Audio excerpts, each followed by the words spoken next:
Hello and welcome to Sports Talk. I'm Phil Hill. This month we're talking Rutgers sports.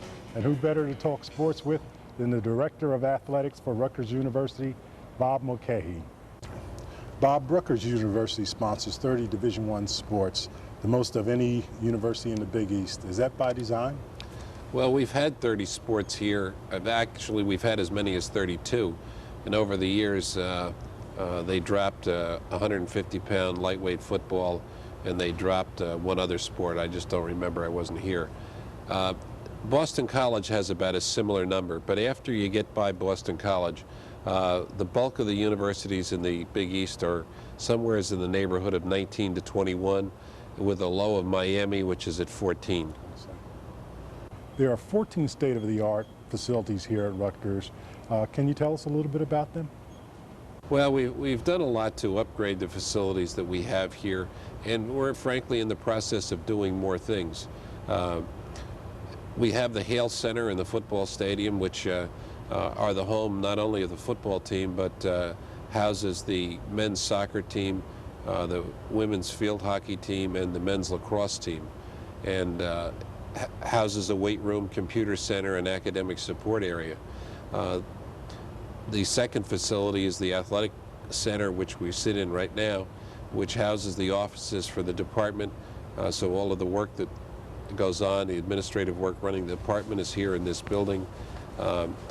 Also, most of the coaches' offices are located in this building. We have a weight room in this building, as well as many locker rooms for teams that use this facility, particularly track and field, which has its complex in back of this building, baseball and softball, which have their facilities in back of this building, and women's lacrosse, which has their practice facilities out in back of the softball fields.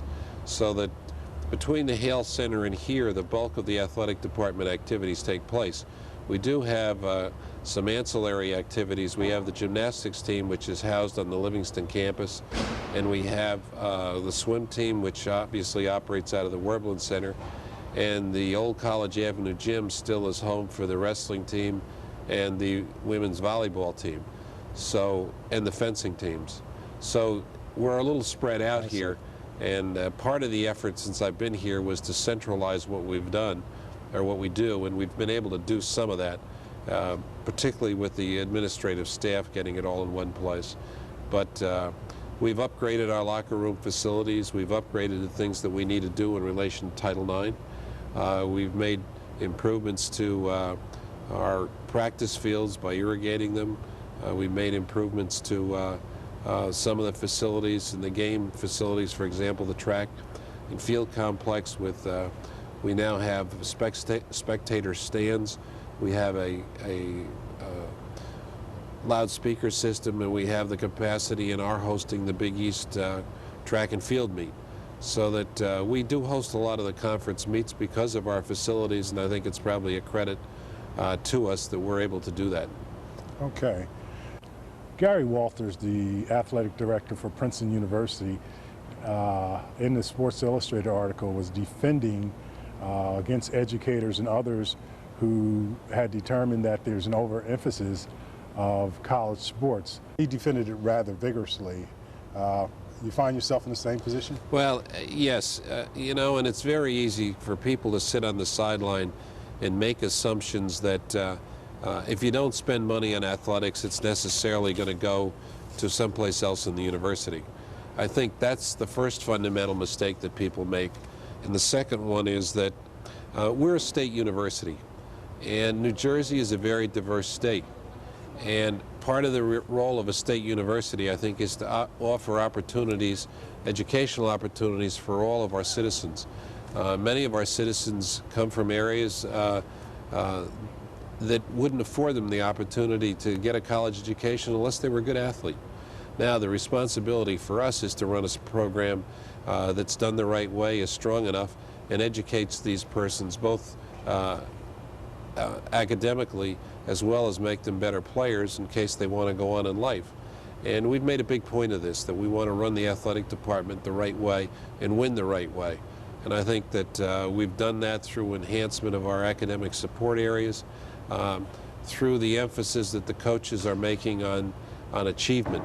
and the requirements for achievement. One of the things that I've done in an annual report that I put out is to publish publicly the grade point averages for each of the teams in the department. And I've given them a mandate to raise the overall level of the GPA for the athletic department, and this is some 800 student athletes, to higher than the general grade point average of the student body. And we're only less than 1/10 of a point away. And I really believe that we're going to get there.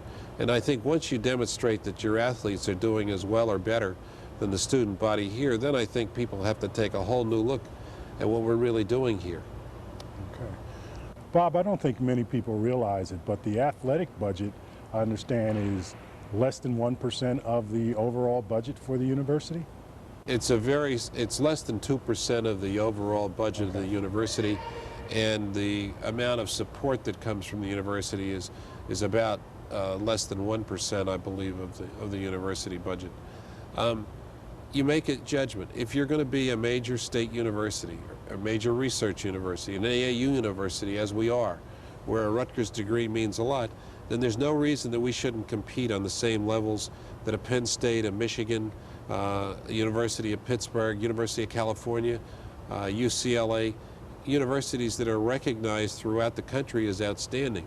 Well, they're outstanding academically and they're outstanding athletically, and there's no reason, Stanford, no reason we can't be that way. I see. Okay. You mentioned some of the major universities. I heard Greg Schiano at the New Jersey Sports Writers Dinner last night, and he was very impressive. Can you tell us what it was like for you and your staff between the time that you let Terry Shea go and you brought Greg Schiano on board? Actually, the process began before Terry Shea was let go. Okay. One of the things when I came in, the president asked me to do several things here. One was to reorganize the department. Secondly was to take an in-depth look at the department and its activities and create a strategic plan for what we do. And three was to review all of our sports and determine what we should do. The problem that everybody knew about was that we were losing in football, and I think there are a lot of things that are probably the gist for another program on exactly what went wrong when Terry Shea came here, and I think there are a lot of reasons for what happened here. But the first year I was here, he went 5-6 and was Big East Coach of the Year. Mm-hmm. The second year, we won one game with Syracuse, and I faced a fundamental decision at that time. And part of my reasoning was that we had told him that he would have a 5-year window to develop the program, but I also gave him the conditions. Unlike previous experiences here, I told him that he had to have a winning season and he had to be competitive in the Big East. So that going in, everybody knew what the criteria was. This wasn't going to be something at the end of the year where there was a judgment call. He would either play himself in or out of a job. Okay. And that's in essence what happened. So knowing that that was the situation, I obviously had to prepare myself in the event that this occurred. So I've spent a lot of time over the previous year identifying potential candidates, talking to the people that I consider experts in the football world in this country. And there are several, but there are 3 or 4 individuals that I relied on a great deal for advice in this process. And of course, when it became apparent after the Boston College game that this was going to happen, and we made it public, the search was on in earnest. And I had started out with a very small list of about 5 candidates. It expanded by 1 or 2. One of the original 5 was not interested in the job and subsequently took a Big 12 job. And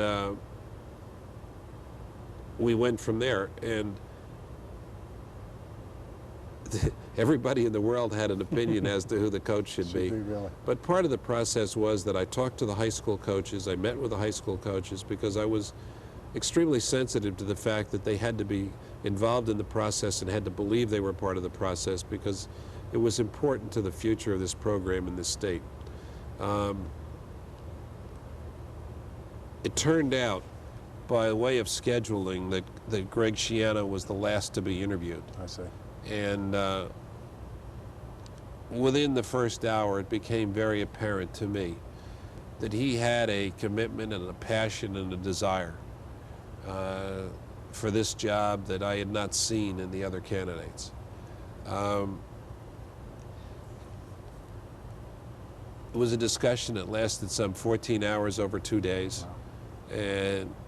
and we discussed everything. The things that we discussed really weren't X's and O's, as most people would think, because fundamentally, if he didn't know X's and O's, I wouldn't have interviewed him.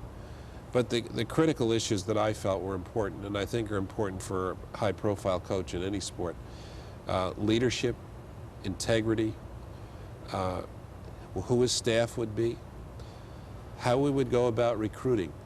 And we had long discussions about the focus of our recruiting and how we would do it, and how the staff tied into the recruiting, his vision for the program, his structure for the program, academics. These were the things that we focused on over those 2 days, as well as things like how his family would respond to it, and how badly he wanted the job. Because I did not want someone who really wasn't thirsty with a passion to get this job done, because I know how hard the work is and what would be required here. Well, from all indications, a good choice. Of course, much of the emphasis has been on recruiting in-state athletes. Greg has made a lot about recruiting in-state, but I think we both know that if you want to compete nationally, you're going to have to recruit nationally. Well, there's two things, though, and we talked about this extensively in the interviews, and I've been very pleased about the way he's handled it since. First is you have to recruit the strength of your home state. And then secondly, you got to recruit Florida, because Florida, more than any other state, produces about 200 Division I players a year. And one of the reasons that they do that is they have spring practice for high schools, so that a young man that plays football in Florida is going to have the equivalent of having practiced or played 2 additional seasons by the time he comes to college, and as opposed to, say, New Jersey. And there are a lot of skilled players in Florida, and that's one of the reasons that you look at it. Obviously, Greg had some significant connections in Florida from his years as Miami's defensive coordinator. And you also look, if you have connections around the country where you have them. Our quarterback from Missouri was who had already verbal to Clemson and is now coming here, is an example of that. He was the outstanding quarterback in Missouri, and University of Missouri wanted him very badly. But where you have those unique opportunities, you do it. But you have to focus your attention where you think you have your best shot. And obviously our best shot is to close down the borders of New Jersey and to go where we have strength, which is in Florida, and that's exactly what we've done. And I would say this, that as good as I thought Greg Schiano was in the interviews, he's proved to be even better since he's been aboard for a little over 2 months. And I couldn't be more pleased with what he's done, with his approach and attitude toward things. And I really am excited about where I think our football program is going to go. Okay.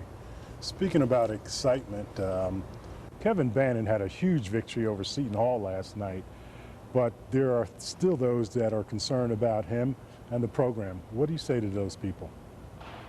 Well, I think that one of the things that's happened here is that because Schiano has created such a stir so quickly, that much of the mail I get is related, well, if you could fix football, why can't we fix basketball right away? And I think that one of the problems that exists here is people have been starved for victory for so long that they so desperately want success. They have to understand that there's some patience involved. We had some tough breaks in the past 12 months that were unexpected. And it started with Dante Jones deciding to leave. It happened with a couple of we got a very tough break on the Cyprus young man that really there should never have been a question on. Kevin did everything right in recruiting the kid, and he just wouldn't wait. If he'd have waited one more day, he would be here instead of playing professionally in the European League. So you get a couple of those things. You get a couple of other kids that don't pan out quite the way you think, and so people get frustrated. They're frustrated. We lost 5 games by less than 23 points total. So yesterday's victory over Seton Hall, who was highly acclaimed. That's I mean, right. this was a team that was going to be the top 10 in the country.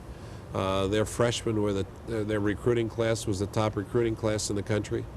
And now they're going to struggle to get an NCAA bid, and we turn around and knock them off yesterday. Part of that's the Big East. Part of it is the fact that Kevin Bannon has hung in there all year. He has worked very hard with this team, and this team has worked very hard despite all of the controversy that would swirl around him in the press. And I think that the manner in which they accepted the victory yesterday, and except for a little initial outburst there, were very understood that, you know, this was the beginning of something. And the last 2 years we lost to Seton Hall in 2 tough games. We lost by 2 points up there 2 years ago, and we lost last year in overtime here on a very tough break.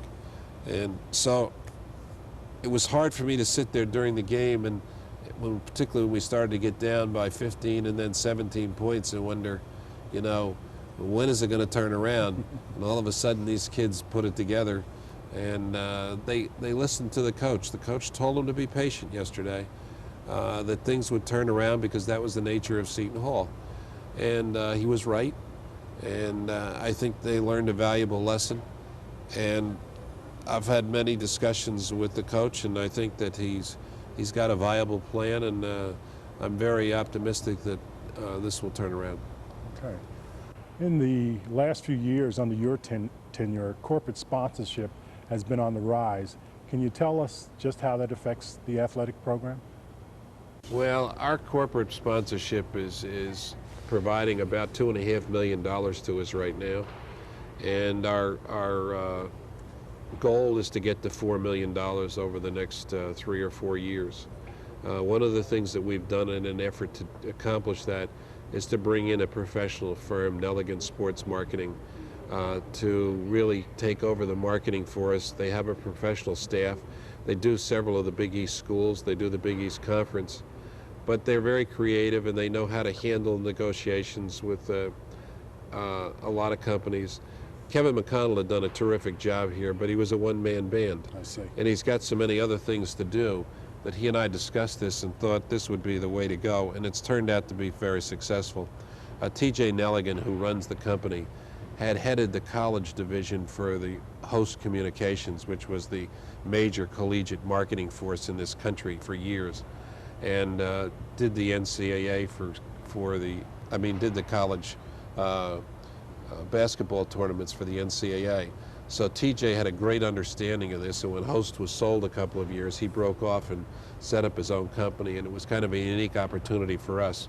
And I wanted to get into the ground floor there, but as you can see from the base that we've now established into where we want to go, it provides a major piece of a budget that may be $28 million. I see.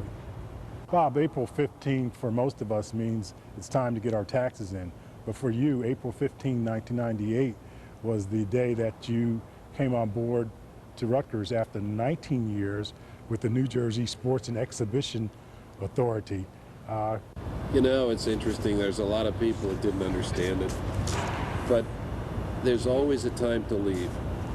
And I had a great run at the Sports Authority. We accomplished an awful lot of things. And we built it into the national and international force that it became known as. And I think in that 3-year period between 94 and 96, we had such a terrific run that you'll probably never see it duplicated by a facility in this state, where we hosted 6 World Cup games. We ran the most successful outdoor concert tour that's ever been produced. We had the Stanley Cup championship with the Devils. We had the Devils win this. We won the Stanley Cup. We hosted the Final Four. That's right. We had the Pope. I mean, we had the 3 tenors in their only North American appearance. So in that 3-year period, it's pretty hard to duplicate ever again. And you know, I held most of the positions in the major racing organizations. We did a good job improving our racing product, and I'd always had an interest in young people and in college athletics. I did a lot of things at the Meadowlands. We brought 3 Army-Navy games there. We created the Kickoff Classic. We had 8 Eastern Regionals and 1 first and second round men's basketball playoff. In fact, we're going to have the regionals there again in 2004. We at Rutgers joined together with the Sports and Exposition Authority to apply, and we were chosen to host them in 2004. So I really can't quite get away from the association. But you know, there's a time to leave. And I was asked about the Rutgers job. I had some opportunities to go to New York, but I felt that this was certainly a challenge that I wanted to undertake. I'd spent, I guess, most of my adult life and public life in New Jersey, whether it was in local office in Mendham, or whether it was at the state level as in the 3 or 4 positions I served there, including Chief of Staff to Governor Brendan Byrne.